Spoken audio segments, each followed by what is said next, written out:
नमस्कार, इन खबर में आपका स्वागत है। मैं विद्याशंकर तिवारी हूँ। झारखंड में सत्ता क्या बदली, प्रशासन का रुख भी बदल गया और 10 दिन पुराने मामले में जो सत्ताच्युत हुए हैं, यानी कि सत्ता से अलग हुए हैं, हालांकि अभी भी कार्यवाहक मुख्यमंत्री हैं रघुबर दास, उनके खिलाफ पुलिस ने एफआईआर दर्ज कर ली है। इसके बाद इस पे बहस शुरू हो गई है कि घटना इतनी पुरानी, 20 दिसंबर को अंतिम चरण का मतदान हुआ था, उससे पहले एक चुनावी सभा में उन्होंने कोई ऐसी बात कही थी जो भावी मुख्यमंत्री यानी कि जो मुख्यमंत्री मनोनीत हैं इस समय हेमंत सोरेन, जेएमएम के नेता, उनको लेकर के उनका कहना है कि जाति सूचक शब्द ऐसा कुछ इस्तेमाल किया था जो उनको नागवार गुजरी थी। तो सवाल ये है, अब इस पे सवाल ये उभर रहा है कि इतनी पुरानी बात को लेकर के 20 तारीख 18 तारीख की शाम को चुनावी सभा हुई होगी और 19 तारीख को कंप्लेंट दी गई, फिर क्यों एफआईआर की गई? और यदि एफआईआर होनी थी तो उसी समय क्यों नहीं हुई? सिर्फ इसलिए कि उस समय रघुबर दास मुख्यमंत्री थे और अब इसलिए एफआईआर हो रही है क्योंकि अब वो मुख्यमंत्री पद से हट गए हैं। कुछ इस तरह की सोशल मीडिया पे बहस चल रही है और झारखंड में इसको लेकर के मामला गर्म है।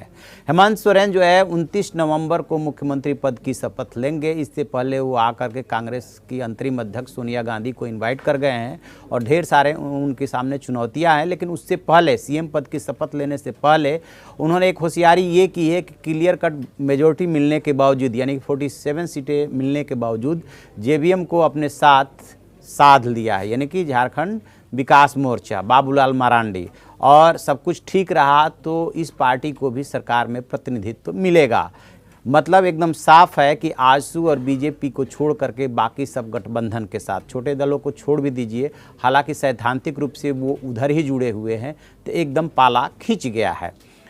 तो अब वहाँ के एसपी का बयान आया है, जामताड़ा के एसपी हैं अंशुमान कुमार, वो कह रहे हैं कि सोरेन ने 19 दिसंबर को शिकायत दर्ज कराई थी और उसके आधार पे पुलिस अधिकारी ने जो है प्रारंभिक जांच की और फिर ये एफआईआर दर्ज की गई है।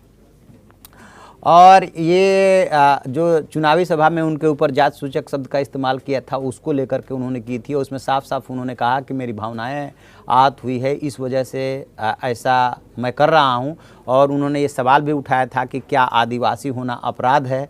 तो इसी को लेकर के अब एफआईआर हुई है। स्वाभाविक सी बात है कि अब इसको लेकर के राजनीति बढ़ेगी, क्योंकि अभी तो 29 दिसंबर तक शपथ ग्रहण की तैयारी चल रही है। उसके बाद जैसे ही रघुबर दास विपक्ष में आएंगे और हेमंत सोरेन उधर से कुर्सी संभालेंगे तो कुछ और भी एफआईआर हो सकती है, क्योंकि काश्तकारी कानून में संशोधन से लेकर के बहुत सारे ऐसे मुद्दे हैं जो पावर प्रोजेक्ट थे उनको लेकर के भी काफ़ी विवाद था कि आगे चल कर के दोनों में, यानी कि सत्ता पक्ष में और विपक्ष में टकराव बढ़ने की उम्मीद है। एक बात और आपको बता दें कि ये जो 81 सीटों पे चुनाव हुआ था उसमें 47 सीटें मिली थी गठबंधन को, यानी कि जेएमएम को 30 सीटें, कांग्रेस को 16 सीटें और 1 सीट आरजेडी को। जेवीएम भी जुड़ गया तो 3 और जोड़ लीजिए, तो इस तरीके से इनकी 50 सीटें हो गई है। और 25 सीटें मिली थी बीजेपी को और 2 सीटें मिली थी आजसू को, 2 निर्दलीय को।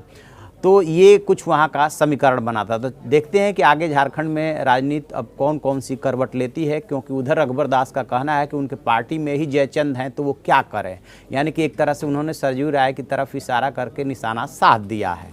तो जैसे इसमें कोई और अपडेट मिलेगा हम आपको बताते रहेंगे। आप देखते रहिए हमारा डिजिटल चैनल इन खबर। Thank you. इन खबर चैनल को सब्सक्राइब करें और बेल आइकन दबाना ना भूलें।